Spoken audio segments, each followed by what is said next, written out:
McNair Foundation was established in June 2018 by Tanya Wilson and Marty McNair, following the death of their beloved son, Jordan Martin McNair. He's an offensive lineman for the University of Maryland. And Jordan's untimely death was the result of a heat stroke he suffered during an organized off-season team workout. Jordan was a highly recruited offensive lineman from the McDonough School. He was a four-star prospect with offers from football powerhouses such as Penn State, Auburn University, and the University of Michigan. Jordan chose to attend the University of Maryland to remain close to his support system and close to home. On May 29, 2018, following an organized team workout, Jordan was airlifted to the Shock Trauma Center at the University of Maryland in Baltimore. A specialized team of doctors worked around the clock to save Jordan's life.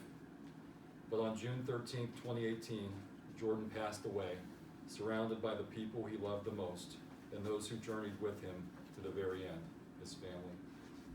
Jordan's death was a shock to his family, friends, former classmates, and the entire football community, near and far.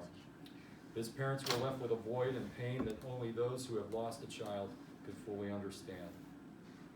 Jordan's death spurred into action the need to create a foundation that would educate student athletes, parents, and the football community at large on the signs and symptoms of heat stroke and heat-related illness. With the right information, students and all involved in the athletic community can make informed decisions regarding the health and safety of all athletes. One life lost is one life too many, and the Jordan McNair Foundation aims to reduce the occurrence of heat stroke, heat-related illness in student athletes. Mr. McNair, thank you for your strength, thank you for your heart for this work, and thank you for joining us today. With that, we welcome Marty McNair. Yep. Thank you. Thank you. Yep. Good morning.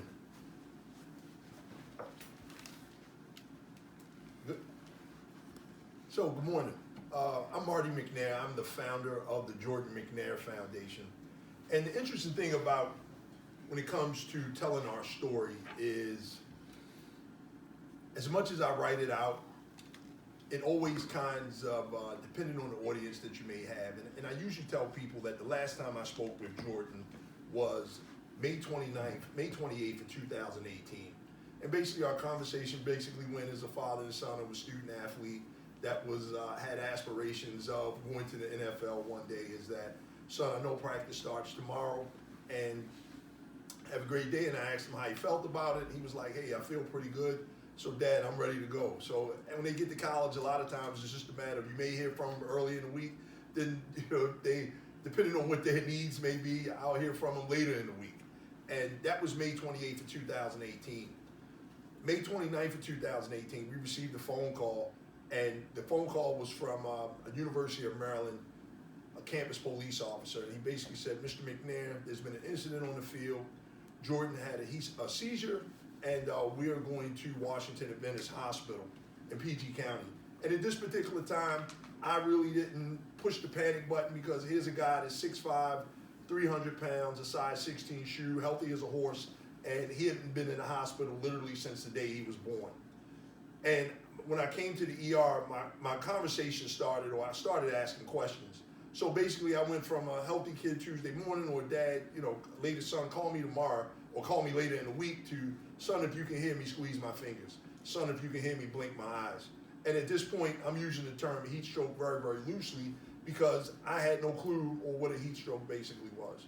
Basically, I just always thought that you had any type of heat-related injury or heat stroke, using the term loosely, you'd been out in the sun too long, and basically it was just a matter of getting to some shade and some cold water, and everything would be all right with the world. So while Jordan was when we arrived at the ER at that time, Jordan was in a bear suit, and they were trying to cool his core body temperature down. And at this particular time, it was a lot of unknown medical jargon that I had never heard of, like rhabdomyolysis and all these types of things. And I remember spending the night at the hospital that night. And the next day, they made a decision to airlift Jordan to University of Maryland Shock Trauma Unit. And one of the things when we first arrived at the hospital was, I can remember one of the very first conversations that we were had with a doctor was the very first doctor we spoke to basically said in one conversation at least 5 or 6 times, she was basically saying, your son is really sick. Your son is really sick. And she had begun to say it so much that I was basically like, Doc, okay, I got it. However, at this particular time, I still didn't know the magnitude of how sick Jordan was at this time. As I mentioned earlier, I had no idea that a heat-related injury or a heat stroke at this particular time was the equivalent of your core body's temperature going above 104 degrees, but it's the equivalent when your core body temperature goes above 104 degrees, it's the equivalent of your body being in a microwave oven. And your organs start to cook. Everything starts to cook. And you have a 20 to 30 minute window of cool down before the damage becomes irreparable. So this is just our second day. Things are really moving fast. A lot of the doctors are mentioning liver transplant, so would you consider a liver with hepatitis B and things of that nature. So every night that we leave the hospital at this point, I would go home and I started doing research on what the liver did, what it didn't do, the different functions of the liver, actual liver transplant, the life expectancy of someone that receives a liver transplant. So as times are going on, or time is moving really quick that week, the following, that Friday, this happened Tuesday, that Friday, the doctors were basically like, Mom and Dad, if we don't make a decision to get an emergency liver transplant right now, Jordan will be dead within 12 hours. 85% of his liver is necrosis. So I'm a layman's terms type guy. So basically what that meant was 85% of Jordan's liver was dead. And at this time, we're still trying to grapple on, wait a minute, what happened? So as time kind of went on and we got this liver transplant that Friday within some hours, and basically at this time, I remember that weekend really went really long. And I remember one of Jordan's, we had so many visitors at the hospital, and one of Jordan's friends whose father was a surgeon at a prominent hospital in Washington, D.C., and he and I were in Jordan's room one night, and he said, well, how long has it been since he's had the liver transplant? And I basically was like, it's been almost like 24 hours, but time just seemed to stand still at that point. And he said, wow, I wonder where they got a liver at so quick, because he said 5,000 people die per year waiting on liver transplants. All of this, I had no idea. And at this particular time, Jordan was hooked up to every possible life support you can imagine. Kidneys dialysis, he was hooked up to a ECMO machine, which was a newer piece of technology at that time. But one of the main things that we kept asking ourselves while we were in the hospital was, first of all, not only what happened, and my big thing as a father of a student athlete was, what did I miss? What did I miss when the coaches were sitting at our kitchen table a few days prior to signing day? Because I asked 2 questions, and I'm like every other parent in America at this particular time was, can Jordan get some playing time? And I asked another question around mental health and substance abuse support if that came up for other student athletes. That was it. I didn't think to ask any questions. Do you have an emergency action plan in place? In the event my child gets hurt, what do you have in place? These were things that I was totally unknowledgeable of at this point.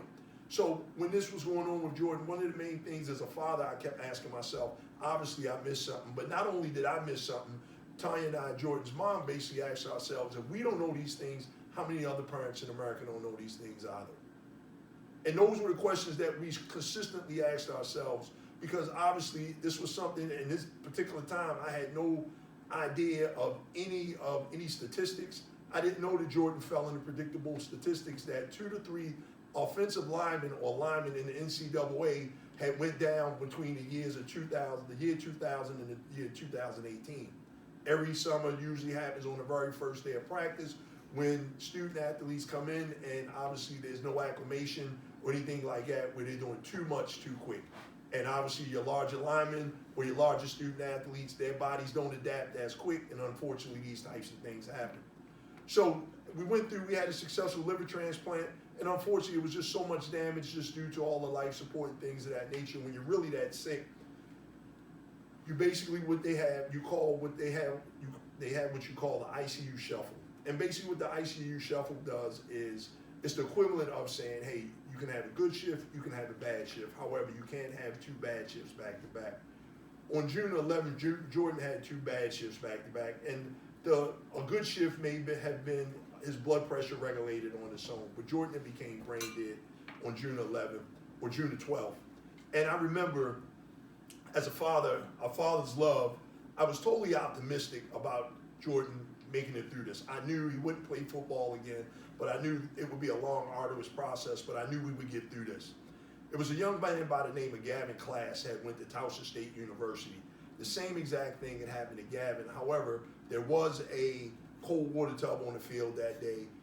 Gavin had a heat stroke, went down, they were doing conditioning drills. However, someone was smart enough to put Gavin in a cold water tub. However, when they called the EMTs took him out of the tub too fast, and his core body temperature shot back up en route to the hospital. And Gavin was literally everything but dead. That's how bad off he was. And when Gavin and his mom, Danielle, came in the hospital to visit us, that was a shot of hope for me, and I knew that we would get through this. But as I mentioned, Jordan became brain dead on June the 12th that year, and obviously we didn't want to compromise his quality of life at that point. So June the 13th, I got a call, and they were basically saying that there was no more they could do, so we should come down. They were going to disconnect him from life support. But at this particular time, it was just really, I used to tell Jordan all the time, like, Jordan, you're going to get through this, and you'll have a story to tell. But one of the interesting things was, obviously, God had a bigger plan, and it was up to me really to turn our passion into a purpose, or our pain into a purpose. So at this particular time, it was just really, really challenging, and I wouldn't wish the death of any, I wouldn't wish any parent to feel the loss of a child. It's indescribable to put into words. However, I knew, and I'm glad that my family trusted me just to follow my lead and turn our pain into some type of purpose in regards to the foundation. We literally started the Jordan McNair Foundation June the 16th, 3 days after he passed. But at this particular time, I kept saying to myself as a father, like, what did I miss? What didn't I prepare him for? I basically taught him everything, how to fight for himself, how to defend himself, always be a leader, never a follower, how to always make good decisions. However, one of the main things that I never really focused on, or I didn't teach Jordan, I didn't plant the seeds of self-advocacy for him at an early age. And what I mean by that, I'd always taught Jordan to be coachable. And what that means is, guess what? If coach tells you to run through that brick wall, guess what? You run through that brick wall, you don't ask any questions. I never taught him if he felt uncomfortable to speak up. If you see something happening to somebody and you don't feel comfortable with what's being done to them, speak up as well. So when we initially started the Jordan McNair Foundation, that was really one of our big things. How to tell student athletes or emphasize to them to listen to their bodies. When your body tells you to stop, stop. So that was our mission early on. And this has always been an organic process. We're going into year 5 right now in regards to our advocacy efforts. And we have a national voice, but the interesting thing about that was literally it didn't happen overnight. We just really wanted to do the right things, and I never wanted another parent to feel the anguish, like I mentioned earlier, of losing a child. So as we kind of started the whole process, it started with teaching student athletes about self-advocacy, how to listen to your body. When your body tells you to stop, stop. So these were our initial things. And then we had gotten to a point where it was like, you know what? I realized that what was missing that day on the field was safety equipment. So we started donating cold water tubs. Funny story, we had just completed our very first golf tournament, and we did our very first sports clinic the year after Jordan passed. And one of the things that we wanted to do in regards to our very first sports clinic, it was just a somber day, and we did it on the day that he passed, a date to the day, a year to the date.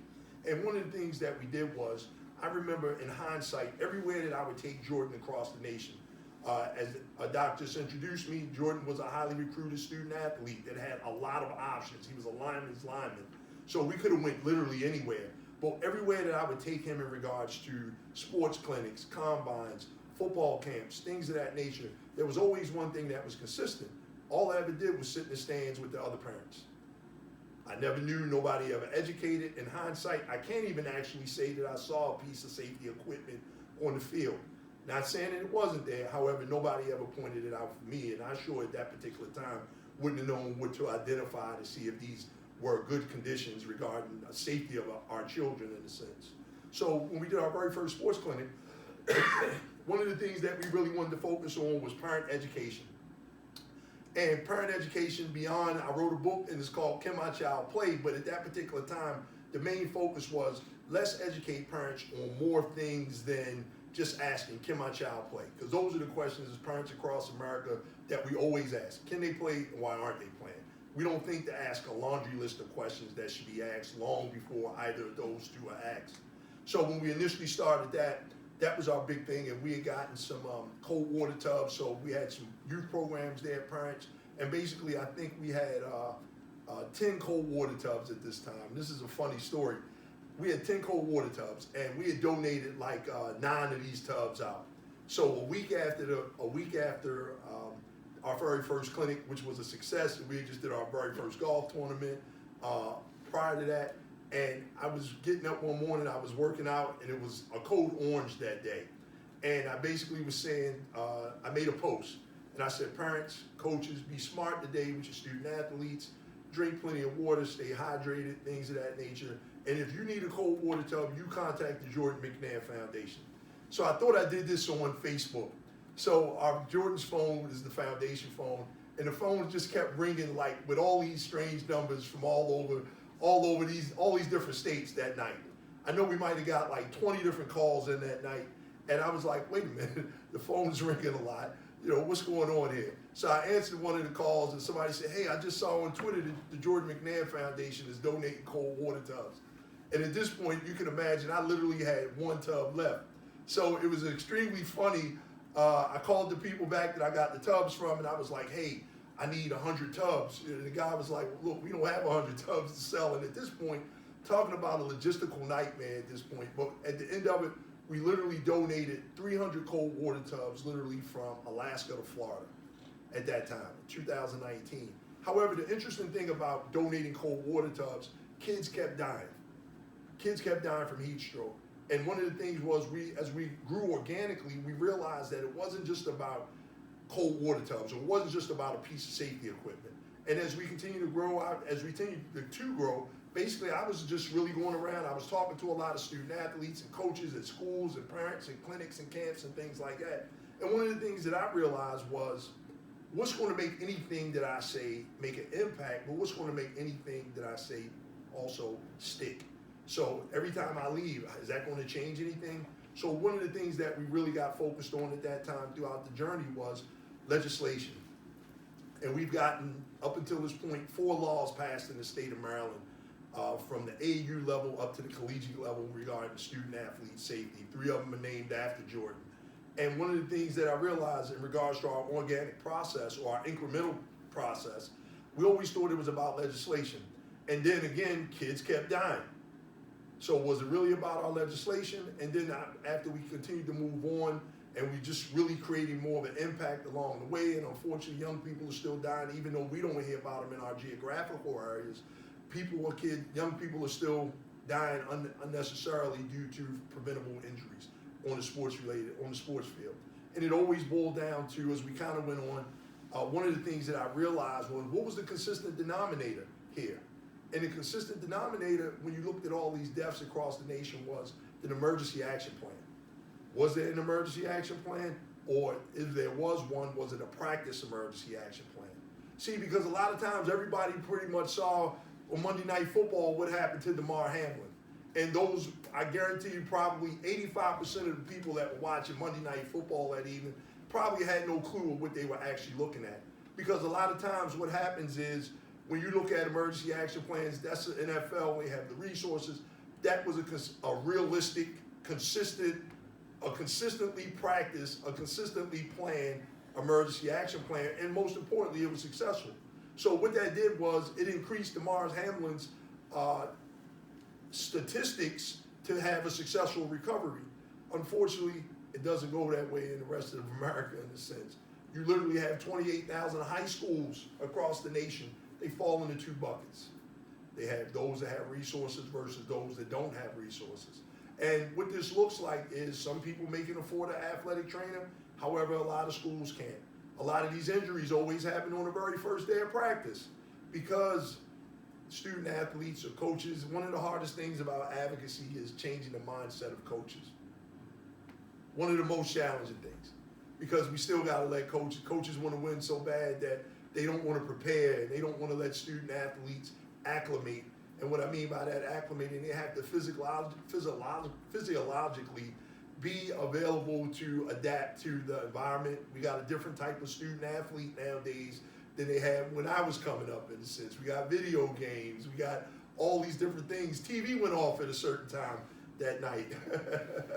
TV went off at a certain time, so we had to get some rest. Unfortunately, nowadays they can stay up all night. And as parents, we have to be mindful of these things. So this process really taught us so much about students being acclimated, how these injuries always happen on the very first day of practice, things like that. So in regards to what prevention really looks like, because again, our process, as I mentioned, I'll keep saying, it was an incremental process. We thought it was about we thought it was about the safety equipment. Then we thought it was about getting legislation. It's still always about legislation. However, then we thought it was about, okay, it's this. Well, this is the thing. You got to have the safety equipment. You got to have the AD machines. You got to have all these things in place. But the interesting thing, it always boils down to education. The more educated that we are as parents, and what I mean by that, you should be asking as a parent, does this organization have an emergency action plan in place, a practice, or well-tuned? Do you practice it often? Do you have an emergency action plan? When you come out on the field as a parent, do you see any safety equipment? Do you see a cold water tub? Do you see a first aid tent? Do you see a AED machine nearby within 3 to 5 minutes reach? These are all things that we need to be prepared to when we send our children, our most prized possessions, into organizations or into the care of other people to keep them safe. As parents, are we literally sitting here disclosing all of our child's pre-existing medical conditions? Because a lot of times coaches are people too. They make poor decisions, obviously. So a lot of times we need to make sure these students or our young people or our children, we prepare them to go into these environments. We let coaches know, hey, my child may be asthmatic, my child may be allergic to a bee sting, so you have to send all of the necessary safety equipment in the event of. And one of the things that I emphasize, especially to parents, especially to coaches, you always have to have an in the event of mindset. In the event of something happening, what are you all going to do? But let me back up, because I think as an advocate, a parent first and an advocate second, and we talk about emergency action plans. As I mentioned earlier, I'm a layman's term guy, so basically I like to talk, I'm a community guy. I talk to people in the community all day, where a lot of medical jargon may literally go over their heads. So when we talk about emergency action plans, we always emphasize to them, hey, guess what? An emergency action plan is the equivalent of a fire drill. So when you have a fire drill in your office building, and everybody leaves out and everybody may stand across the street until the fire drill is over and we come back in. A lot of times, keep in mind, emergency action plans aren't always as followed, especially when it comes to our most prized possession, our children. So a lot of times that's what that's what an emergency action plan is. However, the main thing about an emergency action plan is every time you walk out on the field, the potential for a fire can happen every single time you walk on the field. So these are the questions that parents should be asking. Do you have an emergency action plan? Do you have athletic trainers? Do you have safety equipment regarding a cold water tub, an AED machine, a first aid tent? Because a lot of injuries that happen on the sports field can also be preventable, but again, if they're realistically attended to in a correct amount of time, the percentages or the statistics of your child coming home maybe after a hospital visit are extremely high. So those are the questions that a parent should be asking. But it's interesting because I was just talking to a parent yesterday, and the parent was saying her student athlete was a freshman at a private school, and as a parent, she told me that literally she was apprehensive about going up to the coach saying anything because, again, she didn't want to interfere with her son's playing time. This is realistic things, and these are things that we can't be, as parents, we can't be afraid to do. Because again, we need to start planting the seeds of self-advocacy for our student athletes early on. Those are some of the things that I learned, because that's what I didn't do with Jordan. As I mentioned earlier, I always taught Jordan to be coachable. Do whatever coach says. And a lot of times the game of football never stopped because my son passed, or Jordan passed in a sense. Interesting thing is what we do as an organization is, a lot of times people see us, or you may see me in a situation, or I'm sorry, sitting here speaking to everyone in regards to these type of injuries. Unfortunately, I represent a lot of families that may not have the voice that the Jordan McNair Foundation has. They may not have their student athlete or their child that passed may not have the face of advocacy that Jordan has, in a sense. A lot of times when you look at the heat-related injury scenarios, basically you see two people. You see Corey Stringer from the NFL, And more than likely, as of recently, you see Jordan. Those are the two prominent names or the most notable names when it comes to this. But even in regards to with parent safety, we have to ask questions. My question didn't start until I walked into the ER. I asked 2 questions while the coaches were sitting at our table. Can Jordan get some playing time? And I asked another question. My question didn't start when I walked in. My question didn't start when I walked into the ER. First 2 questions I asked to the athletic trainers that were there was, hey, had this ever happened to either of you before? And what happened? And that was it. That's when my question started, when it was too late. So I encourage parents to start asking these questions. I encourage parents to start empowering your student athletes, to start planting the seeds of self-advocacy. The smaller they are, guess what? The better it'll be in regards to them getting there, and if they feel uncomfortable, they'll speak up when it comes to these types of things. The more educated coaches are, the more educated student athletes are about their own safety and well-being, I guarantee you the safer that we'll all be, for sure. So thank you so much, and I appreciate you. Thank you. Thank you. There is one question with Chad. Sure. The NATA recommends that all EAPs are practiced annually. So preseason, most athletic trainers I know typically do this in August. Okay. Now, we usually run this through with the athletic trainers, sometimes coaches are involved, but if you had to pick the perfect team of who should all be involved, who would you pick on that team to practice EAP every year or more than a year? So we got our last bill that we just got passed, which was like one of our most impactful bills, is House Bill 836 in the state of Maryland. And the main thing I'll tell you about the bill first. And basically what that does, it mandates that emergency action plans literally are practiced twice a year. They're mandated that they're practiced twice a year. I know that may not seem like a lot in the real world of people that may not have knowledge of this, but the interesting thing is twice a year, and the time frame is before every spring practice and before every fall season, spring season, fall season. Because a lot of times our peak seasons, especially when it comes to heat-related injuries, are always during the spring season. May through August is prime season for tragedies or incidents in a sense, because just due to, again, acclimation is really significant. You have to give student athletes that opportunity to acclimate and everything. Yeah. Would you include parents as one of the groups that reviewing the EAP, or have a board of parents who are aware and can bring questions or concerns when the EAP is renewed annually? Correct. Yes, I would. The interesting thing about parents is I'm a firm believer that community is our superpower. And what I think about that is the more educated, as I just mentioned earlier, my conclusion was the more educated parents are, the more educated student athletes are, the more educated coaches are. Because a lot of times, keep in mind, I mentioned the statistics, we literally have 28,000 high schools across the nation. Everybody doesn't have the financial resources to hire an athletic trainer. And even the schools that have athletic trainers, they may only have one. And you have 5 or 10 games going on in one day. So again, this is just a scenario where everybody has to be more educated. I think parents really need to take the onus to say, you know what, we can do this, we can do that. But again, as I mentioned, it kind of goes back to that old phrase I kind of came along from: coaches coach and parents parent. And that's just so untrue, because what that does is just saying, guess what? As a parent, I can't come up to a coach and it's like, okay, so again, I'm voiceless. And this is how I feel a lot of times when you look at AAU, parents have all of the voice at that time. And then when they get to middle school, they may have a voice. With that high school, you can tell a parent is like in the stands yelling. It's like, okay, your kid must be a freshman, because you still got an AAU mentality.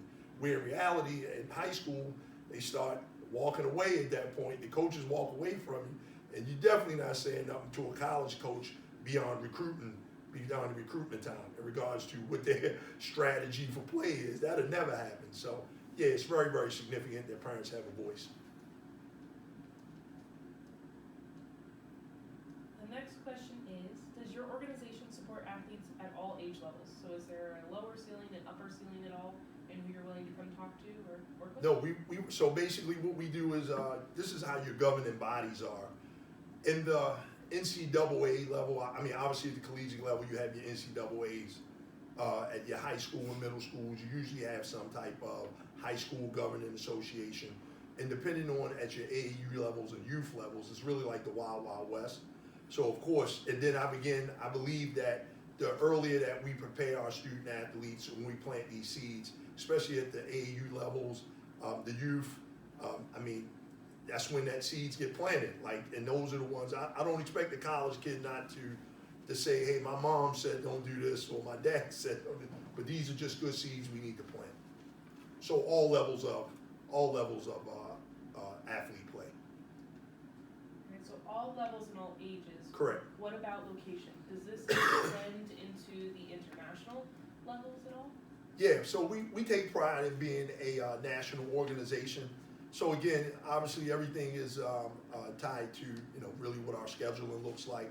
So we pretty much just depends what our scheduling looks like, and obviously where the location is. But really, we try to kill a couple birds with one stone, and just really like to see other states and many people as we can in that state. Are you aware of any other references that can be easily distributed to parents, coaches? Think of the schools that may not have athletic trainers or might be out of our reach here. Yeah, I do. So I recommend everybody go to the JordanMcNairFoundation.org. We just came up with a really good a really good document called the six safety tips for parents. So our big thing with parents is can my child play? So these are the can my child play 6 safety tips. And basically we'll cover everything, like 6 things you should ask any coach or organization prior to making an informed decision whether your child should play there or not. What changes are you aware of that took place at the University of Maryland following this incident that you feel may help avoid this happening in the future? Right. So a lot of times, a lot of my questionings a lot of my questioning is a lot of times, and a lot of my answers may be in analogies at times. I think, and we always say that in our space of advocacy, sometimes policies aren't acknowledged till they're written in blood. And the answer to the University of Maryland, obviously we're still connected to the program, and I think that since that happened there, I applaud the University of Maryland staff and just them as a whole, the University of Maryland community, for doing everything that was necessary to correct at that particular time. Because you look at, we had independent investigations come in, independent investigators come in to see what happened, and literally they made all the necessary adjustments. So I used to tell people all the time, like, UMD probably was the safest school to go to at that time, just because, really they were more in the shock value of it. So they made a ton of corrections there. Outside of just recreational sports, school sports, has your organization gone into any schools and talked maybe a physical education program? Some of those kids might not be involved in organized sports, but would still be outside a lot and might not have the same education level. Sure, yeah, we do. Actually, we're in a couple schools in the next couple weeks. I believe, actually in Pennsylvania and Philadelphia, we're in a couple schools. But yeah, we're always in high schools. One of the big things for us initially was, when I first started, I had a very, very football-centric mindset. Because again, it was Jordan and he was a football player, and I wasn't really aware of, at this particular time, I didn't have like the medical advisory board that we have, and I didn't really have the ton of information that's I'm constantly getting all the time in regards to deaths here across the nation, there, all over. So one of the things that pre-COVID, I was like, how can we get the crowds to be better or crowds to be bigger at that point? So keep in mind, like I said, you could have told me this 6 years ago, this is where I would be at. So, or this would be our journey at this point. So what I started doing right pre-COVID was, let's get all of the student athletes in the school to come in. So when we go to schools, we don't just talk to one particular team, we need every athlete in the school. So what that does is, you have a state of an auditorium or a gym full of kids at this point, because everybody can be affected by these type of injuries. At that time, like, we only talked about heat-related injuries. That's really our specialty, but you can't talk about heat-related injuries if you don't talk about cardiac arrest, concussions, basically the 4 H's, hemoglobin, heart, head, and heat. So you can't talk about one without covering all of them at that point. You mentioned during your presentation that coaches' minds are sometimes hard to change. Oh, boy. And we know that's true. That also extends to athletic directors, parents, etc. If you had to name the most successful way you found to reach parents, what would it be?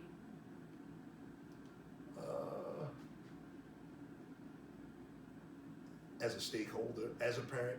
So even when I train people, I think for us, parents, we all have a lot, as parents, we all share that. So when I do coaches training, we do a lot of training, so I do coaches trainings. I don't just come at and say, hey coach, I say, hey, how many parents in the room? Because again, now we can take the coach hat off. Now you can kind of get a different vision of what this looks like. So our parent education has been, dynamic, and most importantly, not only dynamic, but impactful as well. Thank you. That's all the questions we had. Okay, This was an great. amazing presentation. Great. We actually wrapped up a little early. Okay. So everyone, you get about a 30-minute break to stretch your legs. I mean, I can go on if you want me to. If you want to. I mean, any other questions or anything you want to go over further in detail? Yeah, of course. Awesome. So one of the main things that I really didn't cover was, I always talk about education. And education is key because I think that, really you give the basics of, hey parents, you should ask these questions.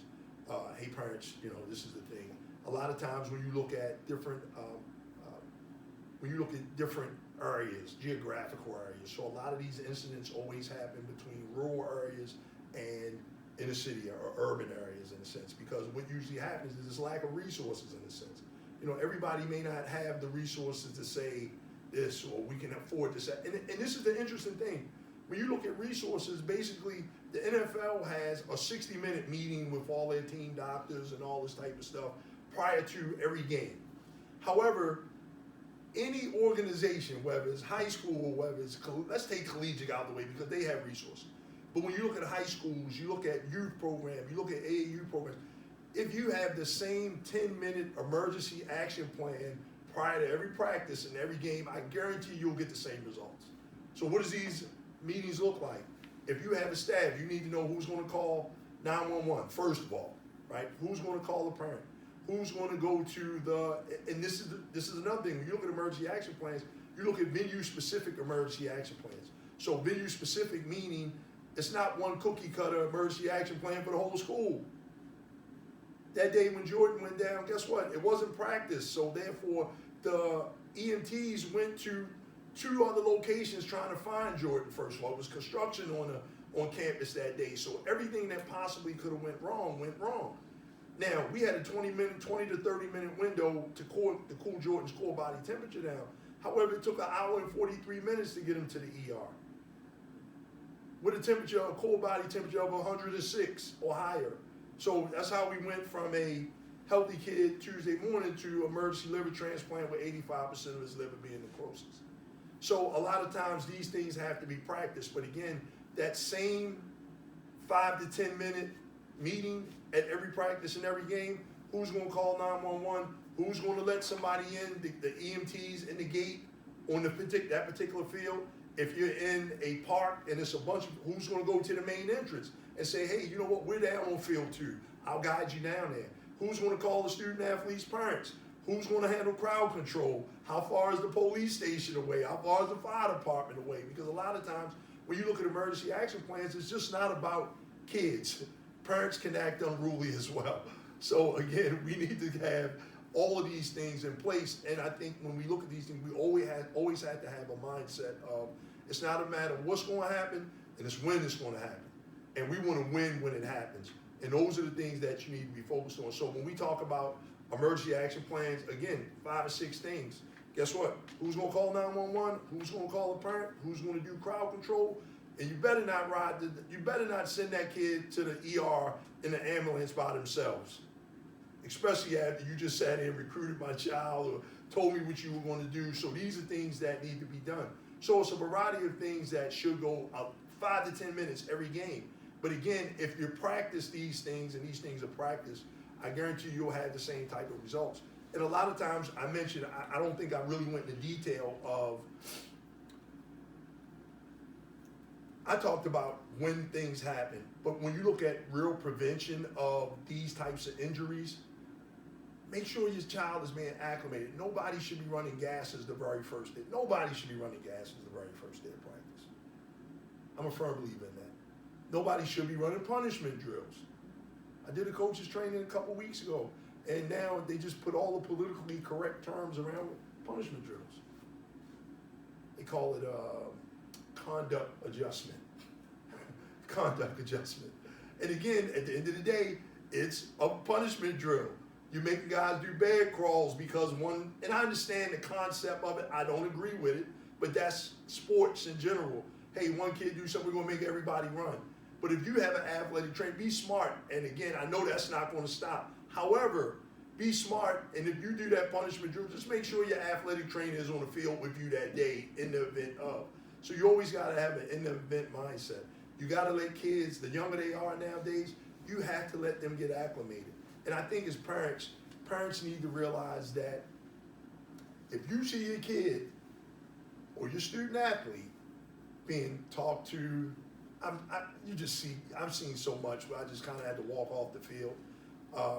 If a coach is talking to your child in a way that you don't talk to your child at home, this may not be the place. That's not good sporting. If student athletes are running punishment drills, that's prevention. Because a lot of times punishment drills become tragic. They always do when you look at people going down or student athletes going down because of punishment drills. And then it's always good for parents, it's always good for coaches just to have common sense. And you should be, the first day of practice, this is the thing. Common sense wins over everything. Common sense and a good moral compass wins over everything.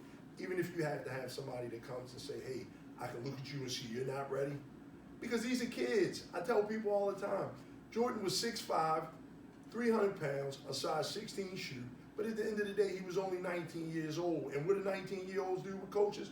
Yeah, coach, I'm ready. They're pleasers. Student athletes, professional athletes. I don't want to go too deep, but even with the quarterback from Miami, do you not think when he took that hit, that first hit, he didn't come out of the game saying, I'm okay. You got to have somebody with common sense on the athletic training staff. You should no, I saw what happened to you. You're not ready.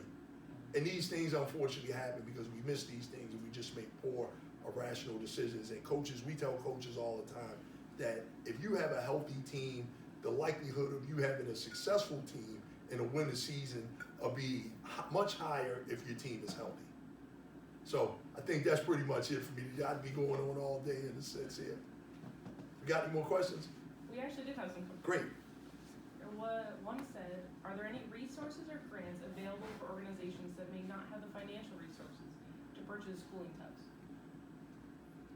JordanMcNairFoundation.org. Reach out to us.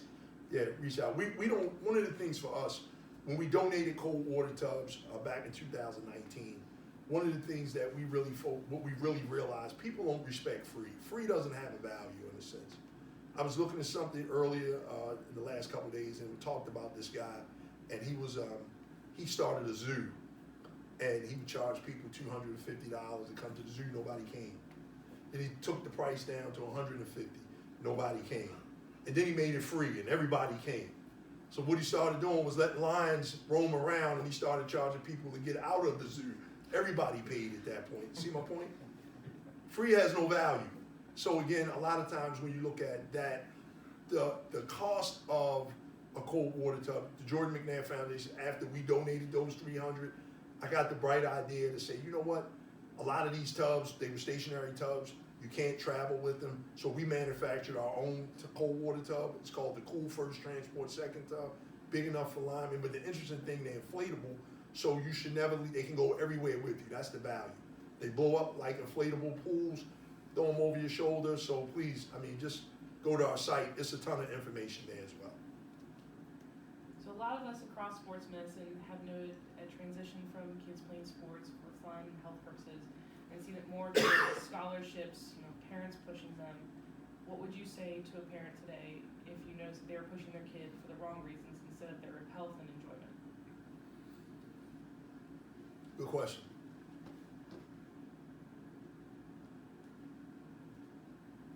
The percentages of student athletes that get to the professional level at football is 1.3. 1.3. I don't know what it is in basketball, but just imagine, you know, that I think a lot of times when we have student athletes and our children, their pipe dreams, our pipe dreams on them, our goal as parents is to think about the fifth quarter, not the fourth quarter. That's what we should be thinking about when we make decisions to go to colleges and things like. Think about life after sports, because I guarantee you one day it's going to run out. So the fifth quarter is what we should be thinking about. Any parent should be thinking about the fifth quarter. If you have an opportunity to use sports as a tool to get a free education, nowadays, if a student athlete works the system, and especially during COVID, they had an extra year. The average student athlete usually can get a master's degree in 5 years and go on to live a very, very productive life in a sense. But it's all about planning. And I think as a parent, giving another parent advice, think about the fifth quarter. Yeah. Thank you, Marty. That was Yep. awesome.